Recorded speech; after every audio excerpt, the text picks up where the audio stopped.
sababu tutaenda kuendelea kutoka mahali tulipoachia Jumapili iliyopita. Tumekuwa tukijifunza neno lake Mungu kupitia kwa kitabu ama waraka wa Waebrania. Na tuliweza kufika sura ya 4 mstari wake wa 13. Hiyo Jumapili tuliona kuhusu neno lake Mungu ya kwamba li hai na lina nguvu na linaweza na liko na makali kuliko upanga wowote ukatao kuwili. Na tukaona ya kwamba neno la Mungu linaweza kutenganisha mwili, nafsi na roho ya mwanadamu. Na tukaona ya kwamba mwanadamu katika ukamilifu wake ana sehemu 3. Tukaona kuna sehemu ambaye ni nyama, mifupa na damu, ambaye inaitwa mwili ama kwa kizungu body ama flesh. Pia tukaona kuna sehemu nyingine ya mwanadamu ambaye inatoka kutoka kwa mwili punde tu mwanadamu anapokufa. Na tukaona hiyo sehemu kwa mfano ambao Yesu alitoa wa Lazaro na tajiri, na pia maneno ambaye aliambia mhalifu mmoja ambaye walisulubishwa naye ya kwamba hakika amini ya kwamba nafsi yake itakuwa pamoja na Yesu Kristo paradise ama peponi. Hiyo ni sehemu ya pili ya mwanadamu inayotoka punde tu mwili unapokufa. Na tukaona katika mfano ambao Yesu alitoa wa tajiri na Lazaro ya kwamba tajiri, sababu aliishi maisha ya anasa, starehe na kujifurahisha na kutojali wengine, alipokufa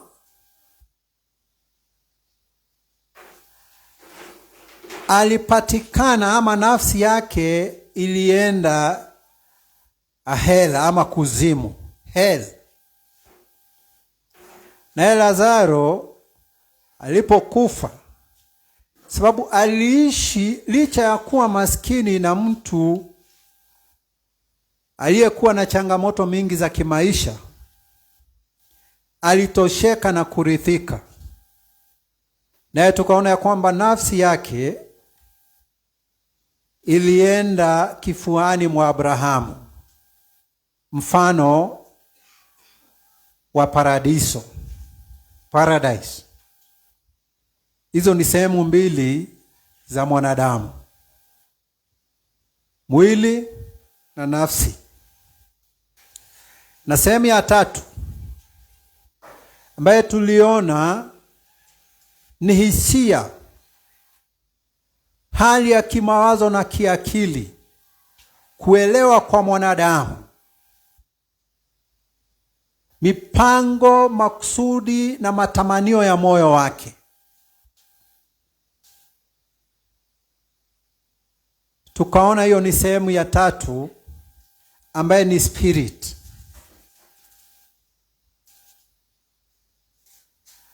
Na nakumbuka nikimalizia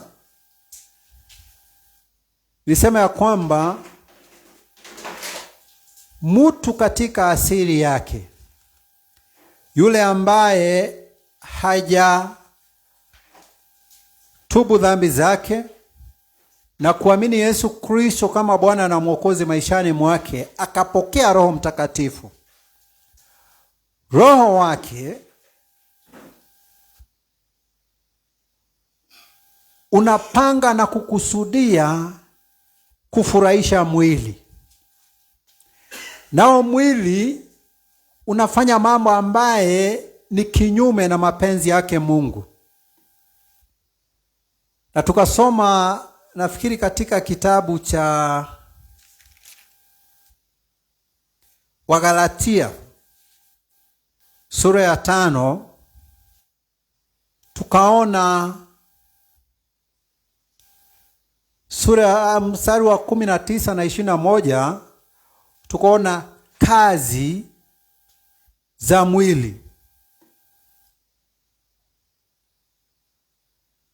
Tukaona yale ambaye roho na mwili wa mtu ambaye hajampokea Roho Mtakatifu kwa njia ya kutubu dhambi zake na kuamini na kupokea Yesu kama dhabihu ya ondoleo la dhambi, tukaona maovu ambaye anafanya. Kisha tukasoma katika Wagalatia 5:22 hadi 23, tukaona tunda la Roho Mtakatifu.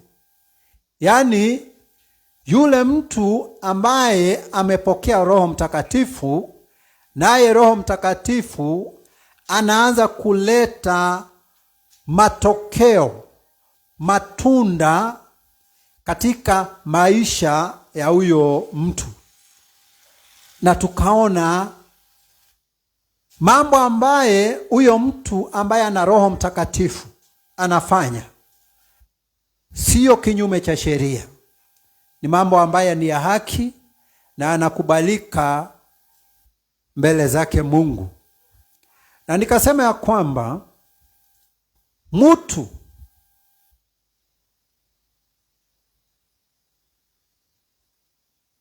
ambaye amepokea Roho Mtakatifu, roho wake unajisalimisha kwa mwongozo wa Roho Mtakatifu, na mwili wake pia unajisalimisha kwa mwongozo wa Roho Mtakatifu. Kwa hivyo mambo ambaye anafikiri na kuwaza na mtazamo wake na kuelewa yanakuwa sawasawa na mapenzi yake Mungu, tofauti na yule mtu ambaye hajapokea Yesu Kristo kama Bwana na Mwokozi maishani mwake, ambaye roho wake na mwili wake zinatumikia mapenzi ya mwili. Na nikasema ya kwamba roho wa mwanadamu ambaye unadhihirika kupitia kwa mwili unaamua mahali nafsi ya huyo mtu itaenda wakati atakapokufa. Yule ambaye roho wake na mwili wake unaishi kwa starehe kufurahisha mwili na matamanio yake, huyo anapokufa anaelekea mfano wa mahali yule tajiri alielekea, mahali pa kulia na kusaga meno.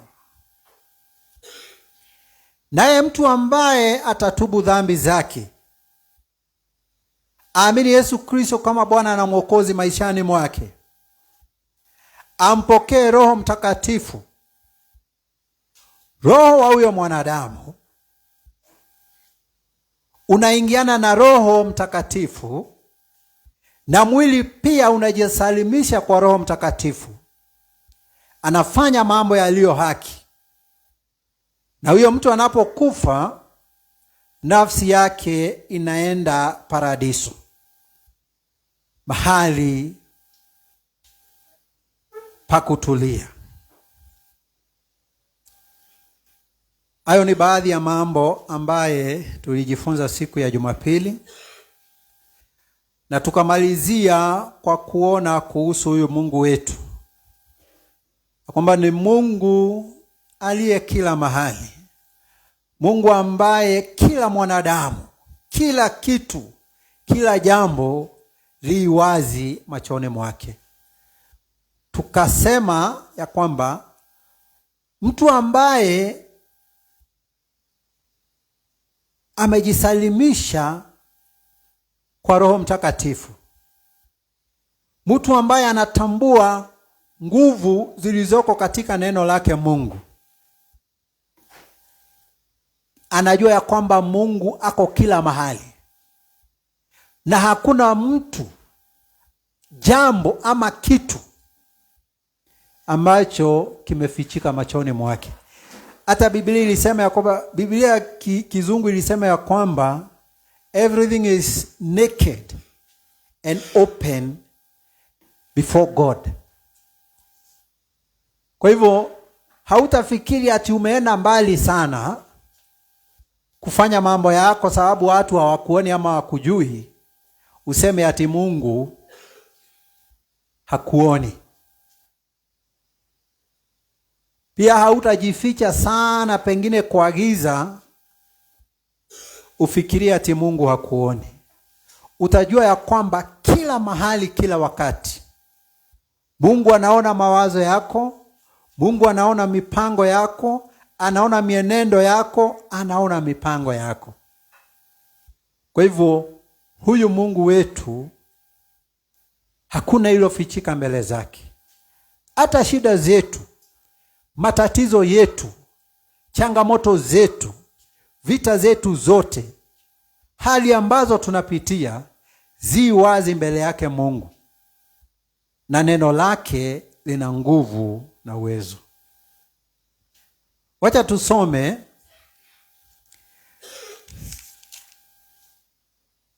tusome mstari wa katika hiyo sura ya 4 kitabu cha Waebrania. Wacha tusome mstari wa 14 na 16. Nafikiri ni mpaka mwisho wa hiyo sura.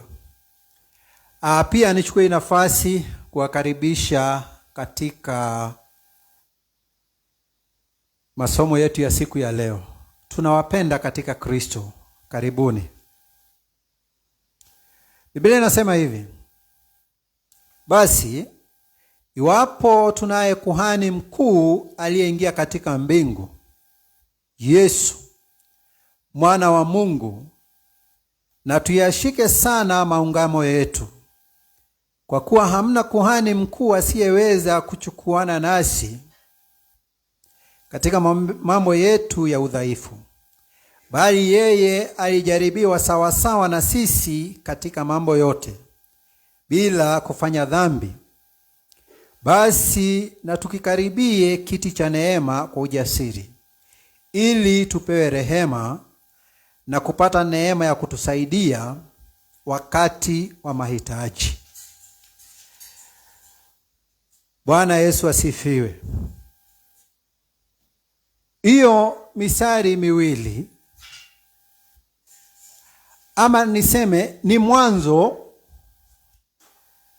ama tunaanza kuletewa picha ya Yesu Kristo kama kuhani mkuu.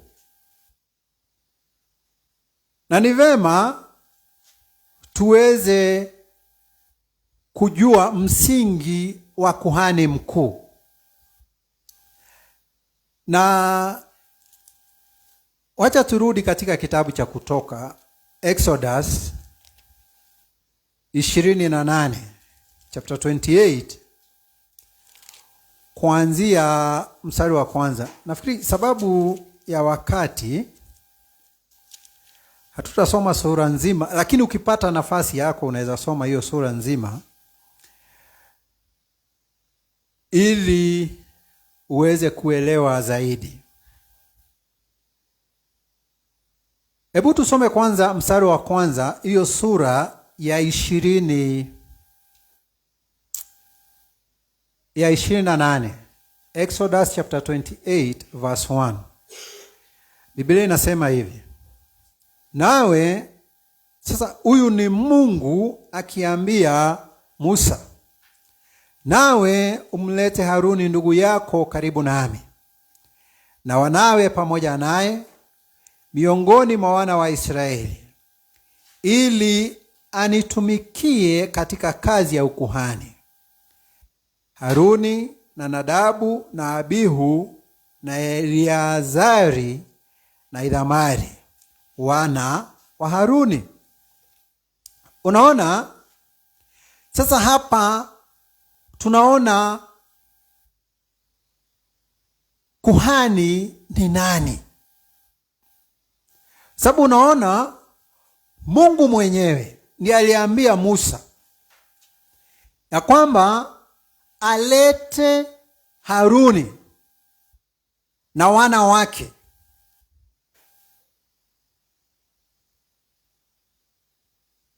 awachague miongoni mwa wana wa Israeli ili wamtumikie katika kazi ya ukuhani. Umeona? Kwa hivyo kuhani ni mtu ambaye alichaguliwa naye Mungu. Yeye Mungu mwenyewe, sababu hatukuona Mungu akiambia ati Musa nichagulie mtu yeyote. La. Mungu aliambia Musa nichagulie ama niletee Haruni na wanawe kutoka kwa miongoni mwa wana wa Israeli ili wanihudumie katika kazi ya ukuhani. Kwa hivyo hoja ya kwanza kuhusu ukuhani ni ya kwamba ni mtu ambaye amechaguliwa ama kuteuliwa naye Mungu ili ahudumie Mungu katika kazi ya ukuhani. Kuhudumia Mungu, sio kujihudumia. Hiyo hoja tupate. Tukienda katika hiyo sura turuke hadi mstari wa 12 ili tuone kazi za kuhani zilikuwa zipi. Kitabu cha Kutoka, Exodus 28 verse 12. Tuone majukumu ama wajibu wa kuhani ulikuwa upi.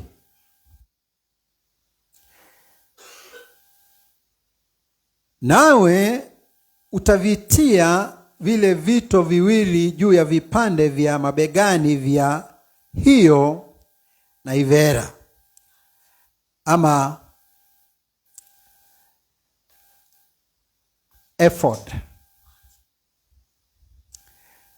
Ephod ni baadhi ya vile vitu ambazo Mungu alisema zitengenezwe, ambazo kuhani alikuwa avae wakati, yani vitu ambavyo vilifaa kutengenezwa ndio kuhani mkuu awe akivivaa. Naendelea kusema viwe vito vya ukumbusho kwa ajili ya wana wa Israeli. Naye Haruni atayachukua majina yao mbele za Bwana juu ya mabega yake mawili ili kuwa ukumbusho. Unaona? Kazi moja ya ukuhani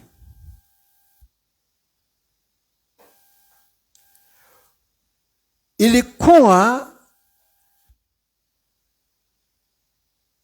ni kuleta ukumbusho.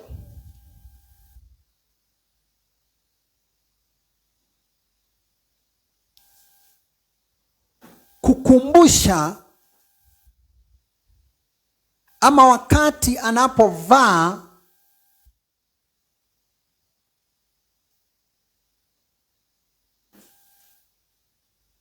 hiyo naivera mabegani mwake,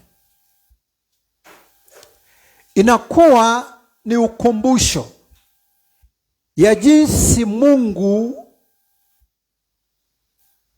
alivyopelekana na Waisraeli tangu mwanzo. Unaona? Kwa hivyo kazi ya kuhani, mojawapo ya kazi za kuhani ni kukumbusha watu wa Mungu jinsi ambavyo Mungu ametembea nao tangu mwanzo. Tangu wakati wa Abrahamu, walipokuwa wakizunguka mpaka walivyoenda Misri, Mungu alivyowatoa Misri, nchi ya utumwa, na akawaelekeza katika nchi ya ahadi. Kwa hivyo mojawapo ya kazi za kuhani ilikuwa kukumbusha watu mbele zake Mungu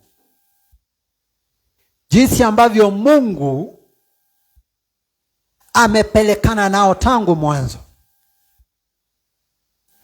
Yaani, unajua safari ya mwanadamu na Mungu, sana sana ya Waisraeli, ukiangalia utaona upendo wa Mungu kwa mwanadamu usiobadilika. Utaona uovu na udhaifu na uasi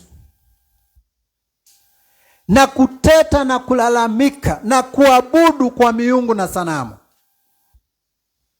na kutotosheka ambako mwanadamu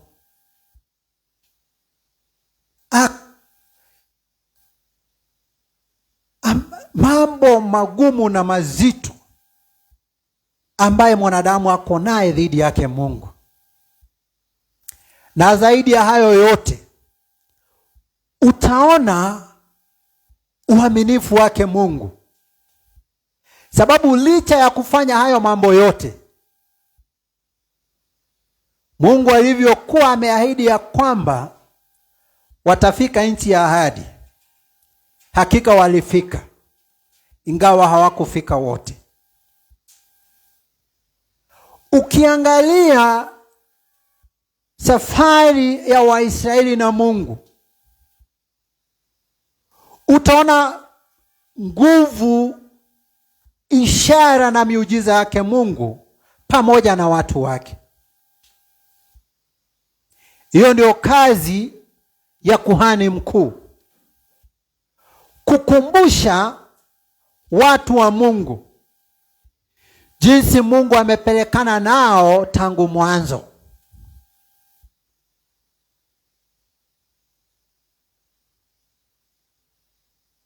Na wakati watu wanakumbushwa jinsi Mungu amepelekana nao tangu mwanzo, hautakosa kuona uaminifu wake Mungu, nguvu zake, haki na utakatifu wake, na jinsi Mungu alivyo na rehema nyingi, jinsi Mungu anavyopenda watu kiasi cha kuwasamehe wanapomkosea.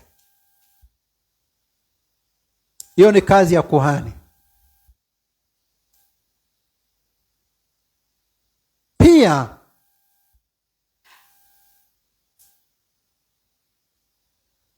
tumeona ya kwamba kazi ya kuhani pia ilikuwa, hebu tusome katika mstari wa 30.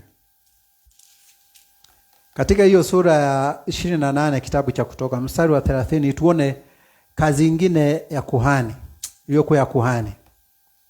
Mstari wa 30, Biblia inasema hivi: nawe utie hizo Urimu na Thumimu katika kile kifuko cha kifuani cha hukumu, nazo zitakuwa juu ya moyo wa Haruni hapo atakapoingia ndani mbele ya Bwana, na Haruni atachukua hukumu yao wana wa Israeli juu ya moyo wake mbele za Bwana. Unaona, kazi nyingine ya kuhani ilikuwa ni kuchukua hukumu za watu moyoni mwake mbele za Mungu kila wakati. Naye hapa ukiangalia kwa Kiingereza ni judgment. Hapa judgment iko na mambo mawili.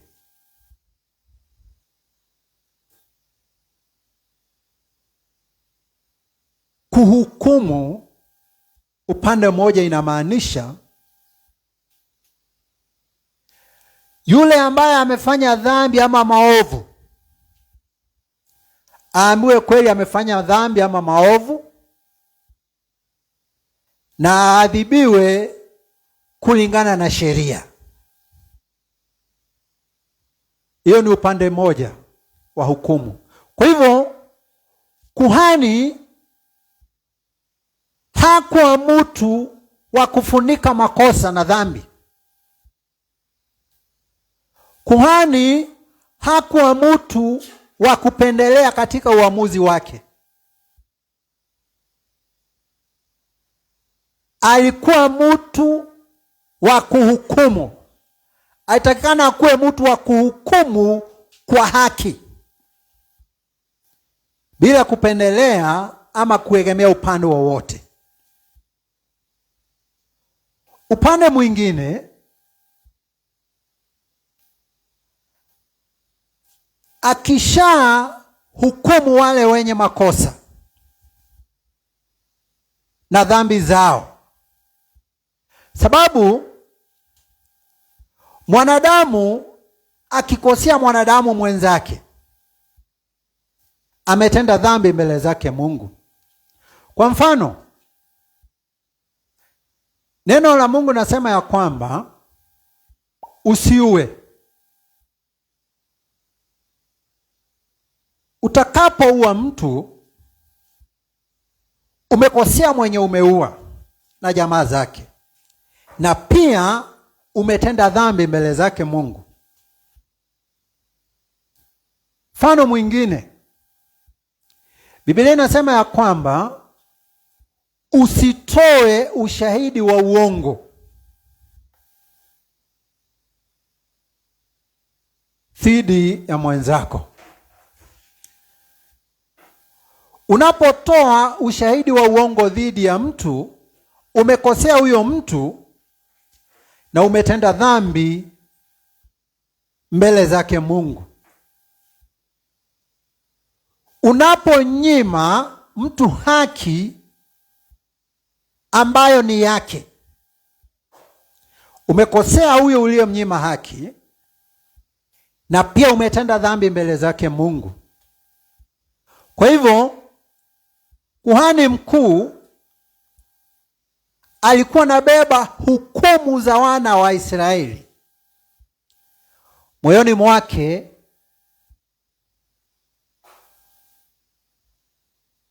na mbele za Mungu kila wakati. Kwa hivyo anahukumu. Mfano, wewe umeua, adhabu ya kuua ni hii, unafaa kuadhibiwa. Wewe umetoa ushahidi wa uongo, ushahidi hatia dhidi ya ushahidi wa uongo inaadhibiwa namna hii. Kisha maneno hayaishi hapo. Anapoenda mbele zake Mungu, anaenda na hizo hukumu. Dhambi zote ambazo Waisraeli walikuwa wanafanya, alikuwa anaenda nazo mbele zake Mungu kila wakati, continually. Kwa hivyo kuhani ilikuwa kazi ya kila wakati. Haikuwa kazi ya kufanya wakati ambapo unataka peke yake, ama wakati mambo yanaenda mzuri.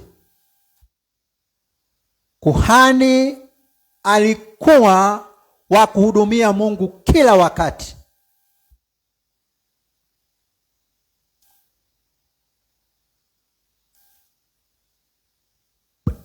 Tena tukiruka tusome katika mstari wa 37 na 38. 37 na 38 katika hiyo kitabu cha Kutoka sura ya 28. Wacha tusome tuone wajibu ama jukumu lingine la kuhani mkuu. Exodus 28 verses 37 and 38. Nasema hivi: nawe ulitia hilo bamba katika ukanda wa rangi ya samawi, nalo litakuwa katika kile kilemba. Litakuwa upande wa mbele wa kile kilemba, nalo litakuwa katika kipaji cha uso wa Haruni.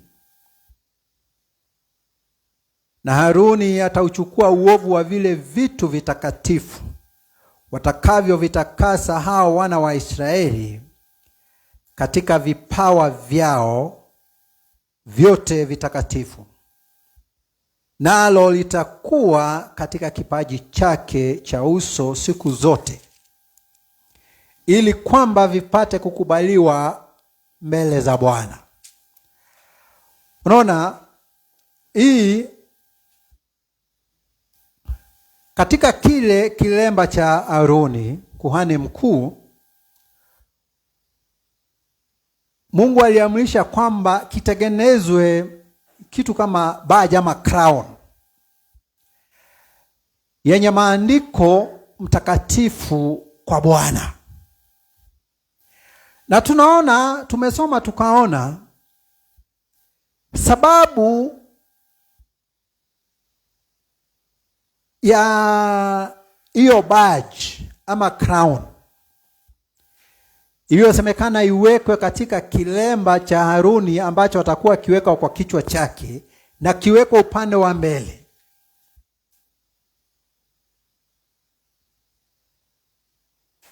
Mstari wa 38 inasema litakuwa katika kipaji cha uso wa Haruni, na Haruni atachukua uovu wa vile vitu vitakatifu watakavyo vitakasa hao wana wa Israeli katika vipawa vyao vyote vitakatifu, nalo litakuwa katika kipaji chake cha uso siku zote, ili hivyo vipawa ama matoleo ama sadaka ziweze kukubalika.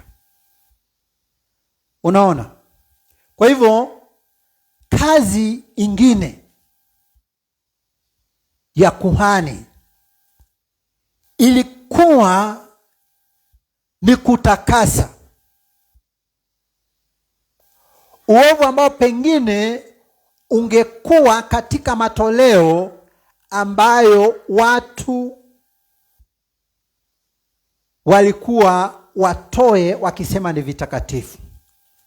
Na hapa ningetaka tuweze kuelewa sababu katika uchaguzi wa uliopita wa mwaka 2022 kanisa lilikuwa limegawanyika mara mbili. Kuna ule upande ambao ulikuwa unapokea wanasiasa wanakuja kuchapa siasa makanisani, na baada ya kuchapa siasa wanaacha wametoa pesa mingi. Na kuna upande mwingine ulikuwa nakataa wanasiasa kanisani. huu ambao ulikuwa umekataa wanasiasa kanisani na matoleo yao, ulikuwa na laumu ama kukashifu upande huu mwingine ambao ulikuwa na kubali wanasiasa makanisani na kupokea michango yao. Na wenye kukubali wanasiasa makanisani na kupokea michango na matoleo yao, walikuwa wanatumia hii sehemu ya maandiko. Wanasema ya kwamba hata kama vimepatikana kwa ufisadi ama njia gani, tutavitakasa sababu tuna hiyo nguvu na mamlaka. Nafikiri sababu tunaishi katika nchi na tulikuwa, huo mvutano ulikuwa. Lakini sababu ya haya maandiko kuwa hapa, ama sababu ya Haruni kuambiwa atengenezewe hicho kirauni ambacho kimeandikwa mtakatifu kwa Bwana na kiwekwe upande wa mbele wa kilemba chake, haikuwa iwe ni njia ya mpenyo ama ya mkato ya kuruhusu watu kutoa vitu ambavyo ni chukizo mbele zake Mungu. Sababu kuna mahali nilisoma, sikumbuki ni wapi, kwa hii Biblia inaongea kuhusu matoleo yanayokubalika na yasiyokubalika. Na nakumbuka mojawapo ya hizo vitu ni pesa ambayo kutokana na ukahaba, na pesa ambayo ilitokana kwa uuzaji wa mbwa ambayo ilikuwa mnyama najisi, miongoni mwa matoleo mengine ambayo hayakukubalika mbele zake Mungu. Sasa sababu ya Musa kuambiwa ape Haruni hii jukumu ya kutakasa matoleo ambayo watu walitoa wakisema ni matoleo matakatifu yake Mungu, ni sababu Mungu alijua. Si alitembea na hao Waisraeli tangu mwanzo na akaona ukora na ujanja wao na unafiki wao. Kwa hivyo Mungu alijua, licha ya mimi kusema kitu ambacho ni cha aina hii na aina hii na aina hii hakifai kuletwa kwangu kama sadaka, alijua ya kwamba Waisraeli watakuwa akileta. Na sababu naye kuhani mkuu sio Mungu ati awe kila mahali wakati wote, na iwe ya kwamba kila kitu kinajulikana kwake, angekosa kujua. Wakati watu wanaleta mfano pesa ambazo zimepatikana kutokana na ukahaba, ama pesa ambaye imepatikana kwa uuzaji wa vitu vilivyo najisi mbele zake Mungu, ndiposa akasema Haruni atengenezewe kirauni ambacho kitawekwa mbele ya kilemba chake, ili iwapo mtu aliye muofu na munafiki atapenyeza toleo ambalo limetokana na njia ambayo haikubaliki mbele zake Mungu, iweze kutakazwa. Kwa hivyo hii inaonyesha kwamba Mungu ni mwenye haki na mtakatifu, kiasi cha kwamba hawezi pokea kitu ambacho ni najisi. Ndugu yangu, tapeli, mfanye biashara, con man and woman, hii maandiko haikuwekwa hapa ili uitumie kupokea matoleo yaliyo najisi. Iliwekwa hapa kuonyesha jinsi Mungu alivyo mtakatifu, ya kwamba hata kama utahepa. Sababu kwa mfano kama mimi nikisimama hapa, watu wakitoa matoleo yao, siwezi jua kila mmoja amepata pesa yake namna gani. Na sababu Mungu naye ni mwenye haki, ni mtakatifu, kiwango ya kwamba hawezi kubali kitu ambacho ni najisi. Hiyo ikakuwa kazi ya kuhani mkuu. Lakini sio kijisababu cha kupokea matoleo yanayopatikana kwa njia isiyo haki machoni mwa Mungu. Na tunajua, unaona mtu anafanya biashara ambaye ni haramu na analeta matoleo kanisani, na inapokelewa, anajificha kwa hii sehemu ya maandiko. Mtu ambaye ni mwizi, muhalifu, mfisadi, na anajulikana, analeta pesa kanisani na mnajua, na mnampigia makofi. Mtu ambaye, mfano, Biblia inasema hivi, na ni maneno ya Yesu Kristo,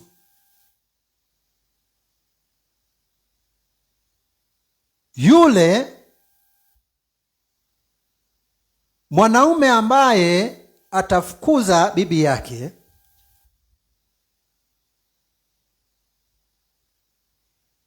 bibi yake ambaye amefukuza akienda akiolewa,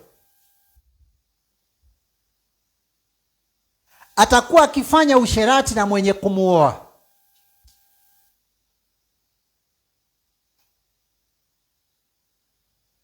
Bibi akitoka kwa bwana yake, aache bwana yake angali hai, aende aolewe na bwana mwingine.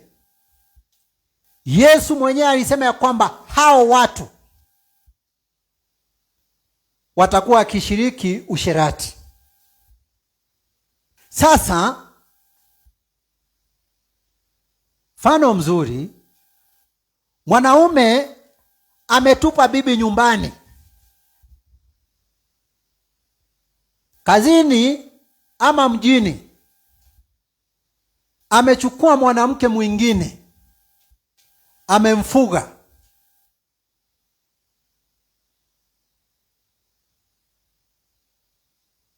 Anampea pesa na mahitaji yote, na huyo mwanamke naye analeta pesa kanisani.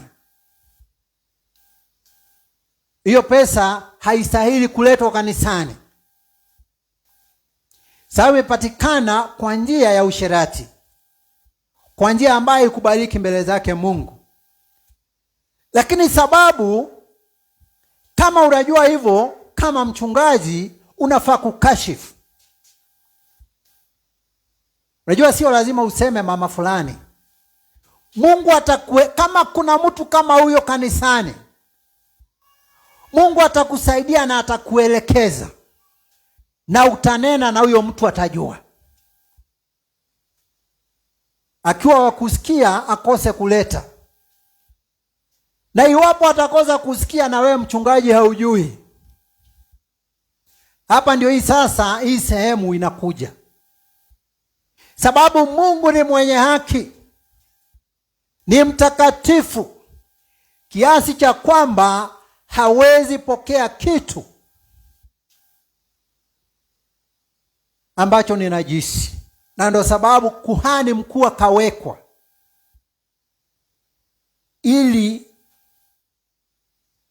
kwa matukio kama hayo kidogo kidogo, isikuwe ya kwamba kitu kimepokelewa kwa ajili ya Mungu, kwa ajili ya kazi ya Mungu, kikiwa najisi. Lakini haukuwa mpenyo wa watu kupokea mali ambayo wanajua imepatikana kwa njia isiyo haki, hatina kuiombea. Najua hapo niseme venye watu wanasema siku hizi nitarushiwa mawe sana, lakini ni sawa, sababu ni kwa ajili ya Kristo. Tukienda sasa, tunaendelea bado kuona wajibu ama majukumu ya kuhani mkuu. Tuende katika kitabu cha Walawi, Leviticus. Mambo ya Walawi, Leviticus chapter 1.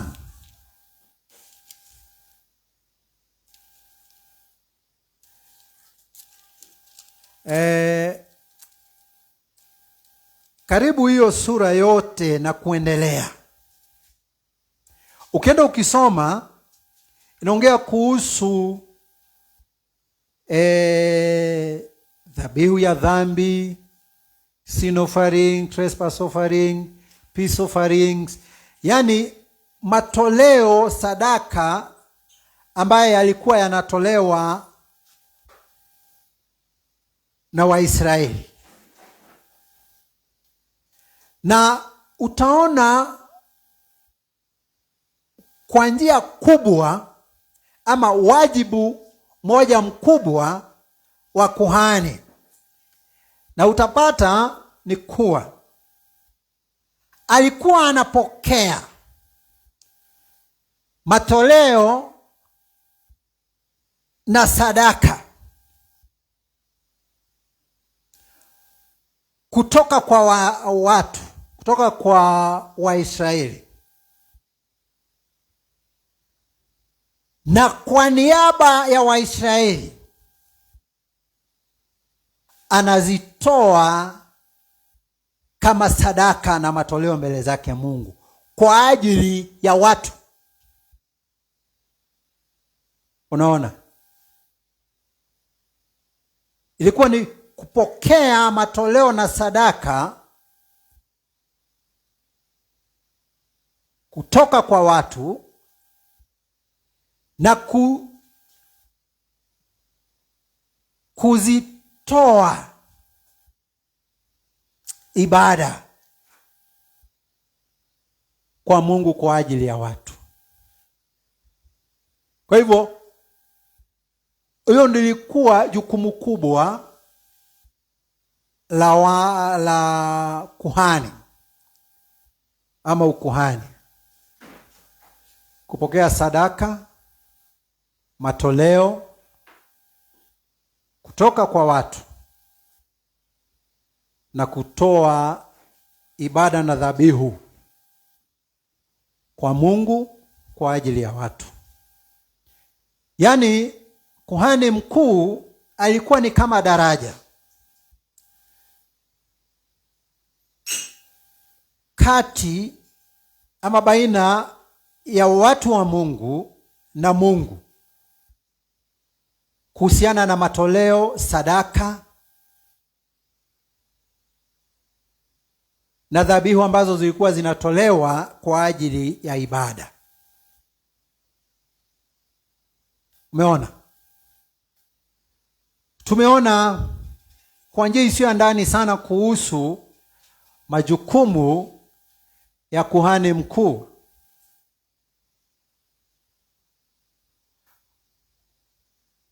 Na pia ningetaka vizuri, sababu watu wanaweza changanyikiwa kuhusu kuhani na kuhani mkuu.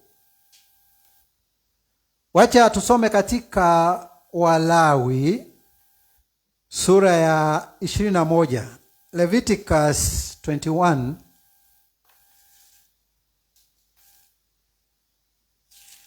Mambo ya Walawi sura ya 21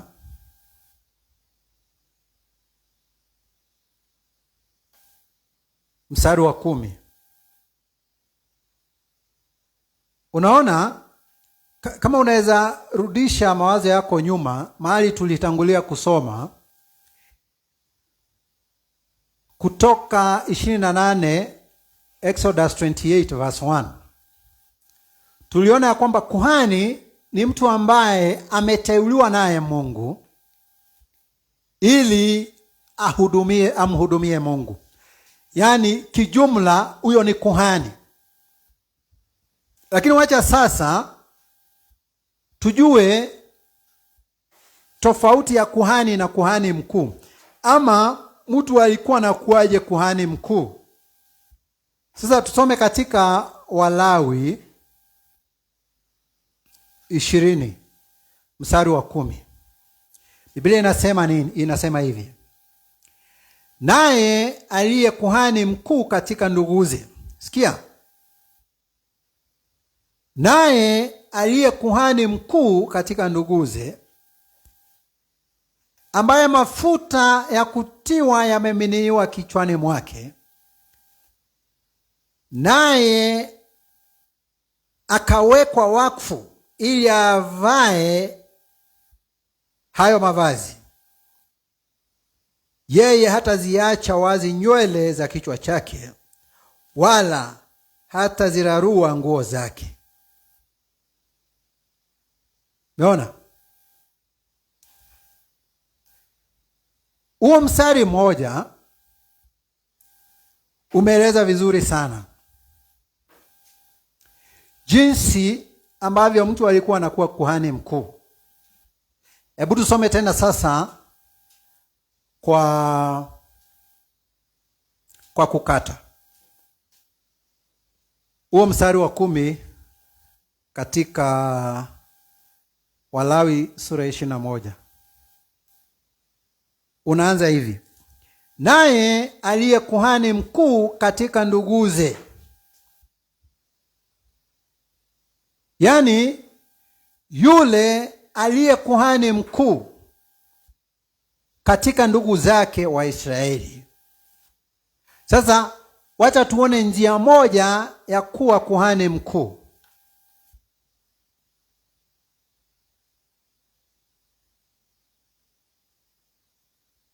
Unaendelea, inasema hivi: ambaye mafuta ya kutiwa yamemiminiwa kichwani mwake.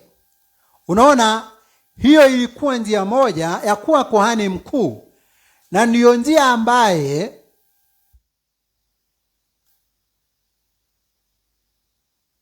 Aroni alifanyika kuhani mkuu.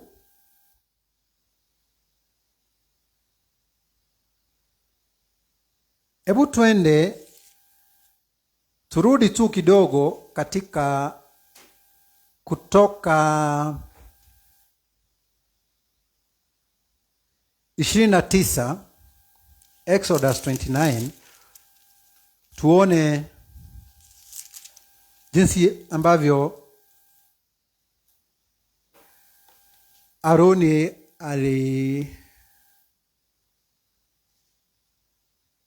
alifanyika kuhani mkuu. Kutoka sura ya 29 mstari wa 6 hadi wa 7 inasema hivi: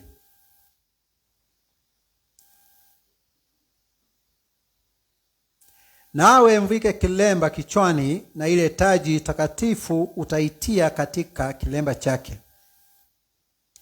Ndipo utakapotoa hayo mafuta ya kutiwa na kumiminia kichwani mwake na kumtia mafuta. Nirudie. Wacha turudi tuanzie mstari wa 5 ndio tuelewe vizuri. Sasa hapa ni Mungu akielezea Musa jinsi ya kutia Aroni wakfu wa kuwa kuhani mkuu. Mstari wa 5: kisha toa hayo mavazi na kumvika Haruni, itia kanzu na joho ya naivera na kifuko cha kifuani, na kumkaza kwa huo mshipi wa naivera uliosukwa kwa ustadi. Nawe mvike kile kilemba kichwani, na ile taji takatifu ukaitia katika kilemba chake. ndipo utakapotoa hayo mafuta ya kutiwa na kumiminia kichwani mwake na kumtia mafuta. Unaona sasa, ukirudi katika Mambo ya Walawi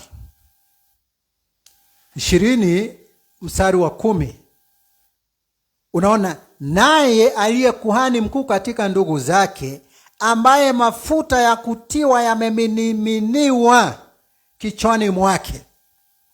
Na ningetaka hapa tuweze kujua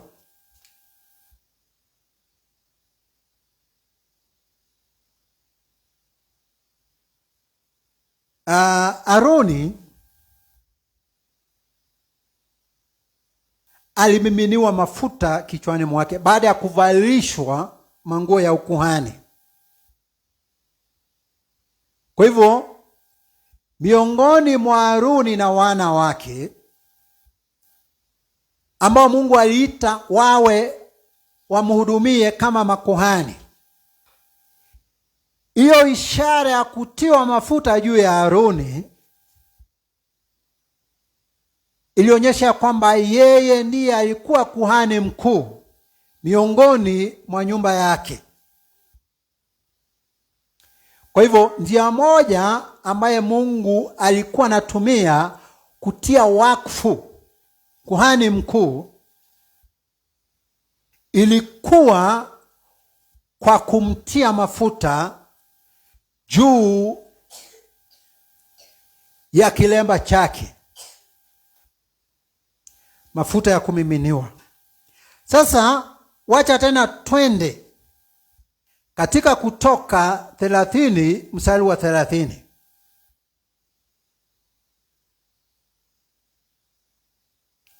Tunaona ya kwamba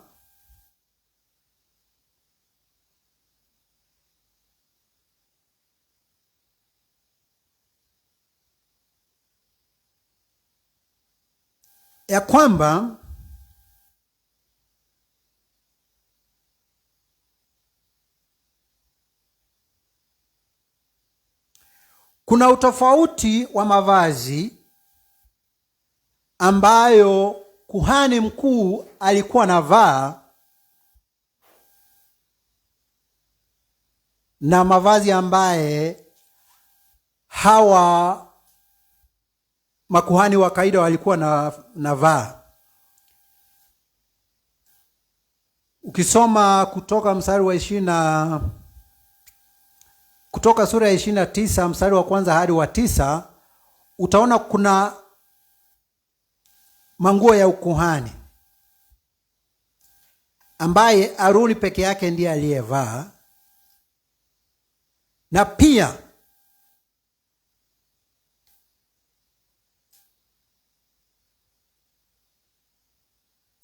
ukienda ukisoma katika Hesabu sura ya 20 mstari wa 22 hadi 29, nafikiri ni vizuri tuweze kusoma ili tuone baada ama wakati Aroni alikaribia kufa, Musa aliagizwa naye Mungu ya kwamba achukue manguo ya ukuhani ambaye kuhani mkuu ndiye alikuwa anavaa peke yake, na aweze kuyavisha mwanawe Aroni ambaye alikuwa anaitwa Eliaza akuwe kuhani mkuu.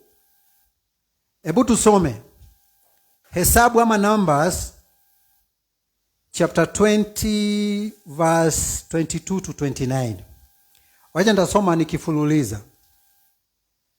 Kisha wakasafiri kutoka Kadeshi wana wa Israeli mkutano mzima, wakafikiria mlima wa Hori. Bwana akanena na Musa na Haroni katika mlima wa Hori karibu na mpaka wa nchi ya Edomu, akamwambia, Haroni atakusanywa awe pamoja na watu wake kwa kuwa hataingia katika nchi niliyowapa wana wa Israeli, kwa sababu mliasi kinyume na neno langu hapo penye maji ya Meriba. Uwatoe Haroni na mwanawe Eleazari, uwalete juu ya mlima wa Hori. Sikia sasa mstari wa 26. Umvue Haruni mavazi yake, ukamvike Eleazari mwanawe mavazi yake, kisha Haroni atakusanywa kwa watu wake, naye atakufa huko. Musa akafanya kama Bwana alivyomwagiza. Wakakwea katika mlima wa Hori mbele ya macho ya mkutano wake wote. Kisha Musa akamvua Haroni mavazi yake, akamvika Eleazari mavazi hayo. Haroni akafa huko katika kilele cha mlima. Musa na Eleazari wakatelemka mlimani, na mkutano wote ulipoona ya kuwa Haroni amekufa, wakamuomboleza muda wa siku 30.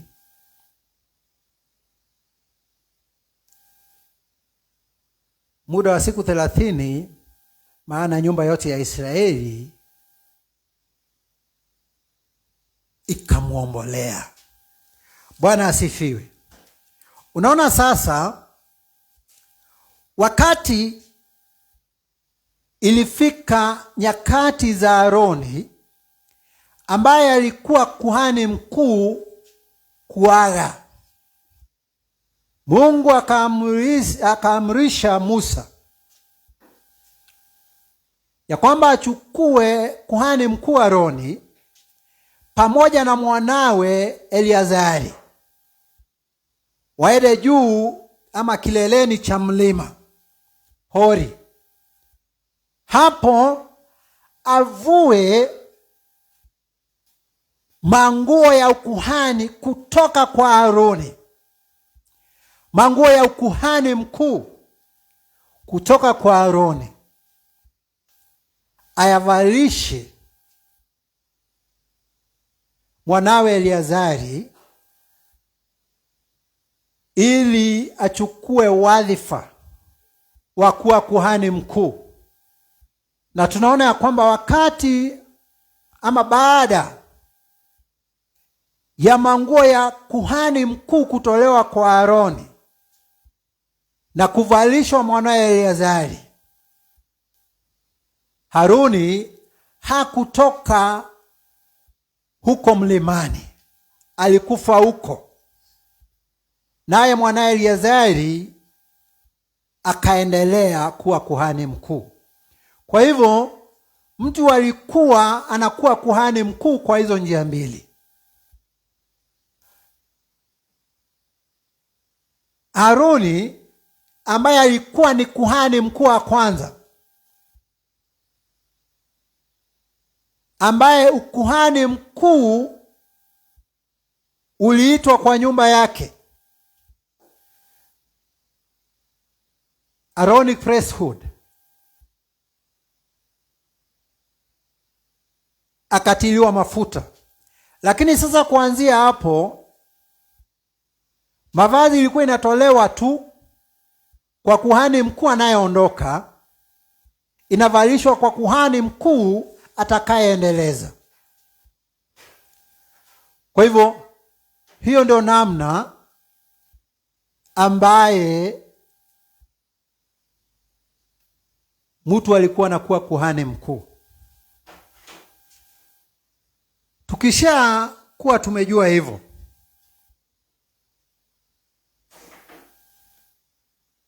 sasa tukikuja wakati mwingine Mungu akitujalia, sababu tuna msingi wa ukuhani, tunaelewa kuhusu kuhani mkuu.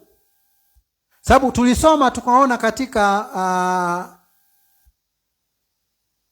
Wahibrania sura ya 4 mstari wa 14 hadi 16. Tukaona ya kwamba Biblia inatuambia kwamba na sasa Hebu tusome. Ingawa muda umeisha, tasoma tu alafu tutakuja kuendelea kutoka hapa siku nyingine. Mstari wa 14.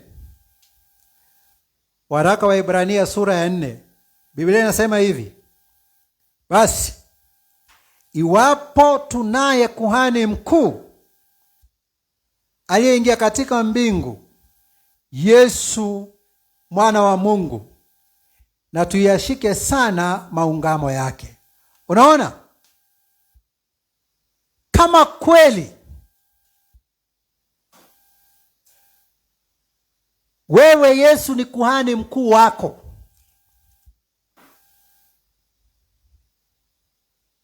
sababu ukuhani mkuu wa Kilawi wa nyumba ya Aroni ulikuwa mfano ama kivuli cha ukuhani wa Yesu Kristo, ambaye tutaona hapo mbele tukiendelea kusoma ni ukuhani mkuu wa mlango wa Melkizedeki. Na tutakuja kuona ya kwamba ukuhani mkuu ama kuhani mkuu Melkizedeki alikuwa hata kabla ya Musa. Alikuwa wakati wa Ibrahimu. Kwa hivyo ukuhani mkuu wa Kilawi wa mlango wa Aroni ulikuwa tu ni mfano, ni kivuli ama ni kielekezo kwa ukuhani wa mlango wa Melkizedeki, ambaye Yesu Kristo ndiye kuhani mkuu. Na jinsi ambavyo tumeona ya kwamba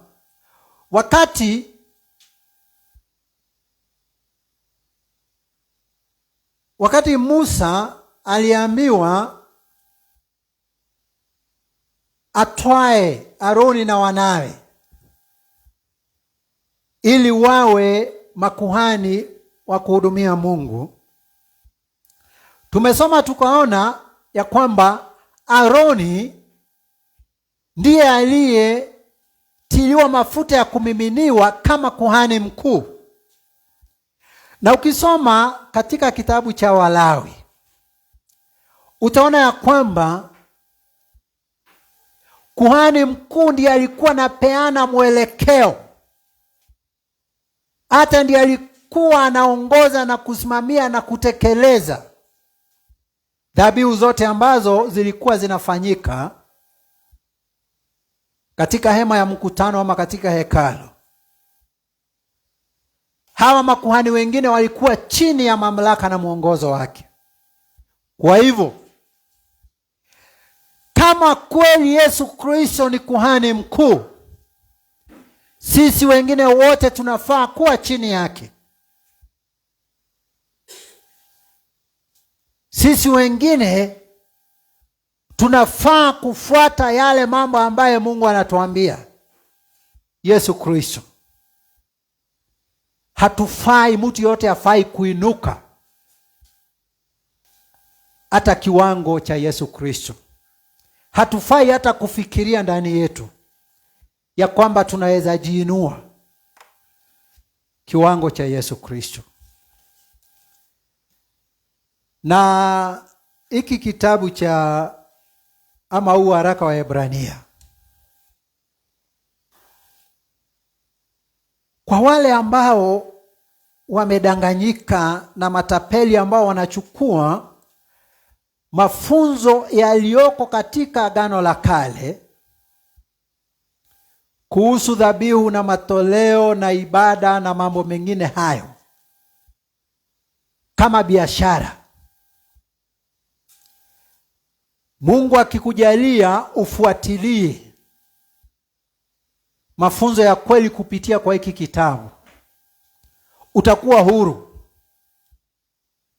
kutokana na matambiko na kafara na matoleo ambaye watu wamedanganywa nayo, wanaporwa naye.